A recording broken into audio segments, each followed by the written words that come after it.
Protest করলে এক ধরনের সমস্যা, প্রোটেস্ট না করলে এক ধরনের সমস্যা। যেমন যখন আমরা মিছিলে নাবিনি তখন আমাদেরকে ফেসবুকে বিভিন্ন লোকজন বলছেন আপনারা কোথায়, আপনাদের তো দেখতে পাচ্ছি না। তো যখন আমরা নামলাম তখন নামলেনি যখন এত দেরি করে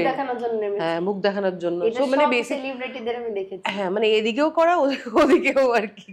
সেটাই যে কার কথা শুনবি আর কি রিঅ্যাক্ট হ্যাঁ মানে করিস খুব একটা সোশ্যাল মিডিয়ায় রিঅ্যাক্ট করি না, নিজের মধ্যে রিঅ্যাকশন হয় অবশ্যই হয়, কিন্তু সোশ্যাল মিডিয়ায় রিঅ্যাক্টটা কম করি। কারণ অনেক সময় এরকম হয়েছে, অনেক লেখালেখি হয়েছে যে লেখালেখিগুলোতে আমি সম্মতি দিইনি বা ওই যে কথা বলেছি তার থেকে অন্য কথা বার করে সেটা ক্লিকবেট হেডলাইন হয়েছে, কিন্তু সেটা নিয়ে আমি খুব একটা রিয়্যাক্ট করতে চাই না, বিকজ আমি ওটাতে আমি জানি না, বিকজ আমার মনে হয় না ওটা আমার মধ্যে আছে ওই ক্ষমতাটা যে বাবা আবার ওটা নিয়ে আবার 4টে জল ঘোলা হবে, আবার দরকার নেই বাবা।